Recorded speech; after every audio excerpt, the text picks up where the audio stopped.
ભરૂચ જિલ્લા પંચાયત કારોબારી સમિતિની બેઠક ચેરમેન ધર્મેશ મિસ્ત્રી અધ્યક્ષતામાં મળી હતી, જેમાં નર્મદા પાર્કની વિવિધ એક્ટિવિટી વધારવા સાથે જિલ્લામાં હોળીઘાટના ટેન્ડરના મુખ્ય એજન્ડા સહિત અન્યને બહાલી આપવામાં આવી હતી.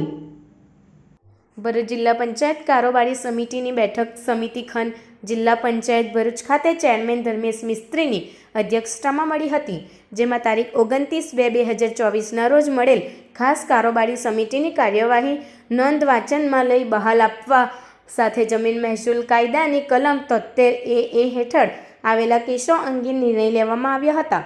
તે ઉપરાંત નર્મદા પાર્ક જાડેશ્વર ભરૂચ ખાતે ઓપન લાઇબ્રેરી વાંચન વિહાર પ્રોજેક્ટ માટે ઓપન લાઇબ્રેરી ચાલુ કરવા તેમજ વિવિધ એક્ટિવિટી શરૂ કરવાનો નિર્ણય કરાયો હતો.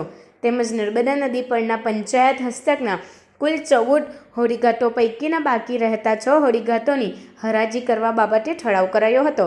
કારોબારી બેઠકમાં ચેરમેન ઉપરાંત પૂર્વ પ્રમુખ અલ્પાબેન તેમજ સભ્યો ઉપસ્થિત રહ્યા હતા. કારોબારી ચેરમેન ધર્મેશ મિસ્ત્રીને કારોબારી બેઠક અંગે માહિતી આપી હતી. આજરોજ ભરૂચ જિલ્લા પંચાયત ખાતે જિલ્લા પંચાયત કારોબારી સમિતિની મિટિંગ મળી હતી. એમાં જે 29/2/2024ના રોજ ખાસ કારોબારી સમિતિની કાર્યવાહીની નોંધ હતી એ વાંચનમાં બહાર રાખવામાં આવી છે. આવનાર દિવસોમાં જે જાડેશ્વર ખાતે નર્મદા પાર્ક છે તેમાં એક ઓપન લાઇબ્રેરીનું આયોજન માટેની ચર્ચા થઈ છે.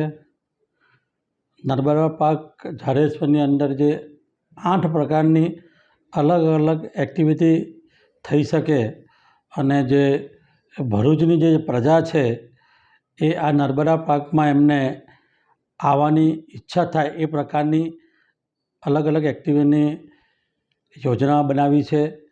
એ આવનાર દિવસોમાં ત્યાં આગળ પ્રસ્થાપિત થશે.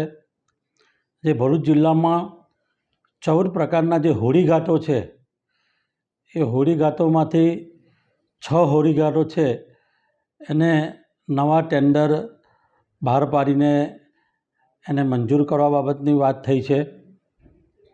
અલગ અલગ જિલ્લા પંચાયતમાં જે વિકાસના કામોનો છે એની બહાલી આપી છે. આ કારોબારીની અંદર જિલ્લા પંચાયતના પૂર્વ પ્રમુખ શ્રીમતી અલ્પાબેન, અલ્પેશભાઈ વસાવા, રમેશભાઈ વસાવા, રંજનબેન ગોહિલ અને ભરતભાઈ પટેલ આ સૌ જિલ્લા પંચાયતના સભ્યો ઉપસ્થિત રહ્યા હતા.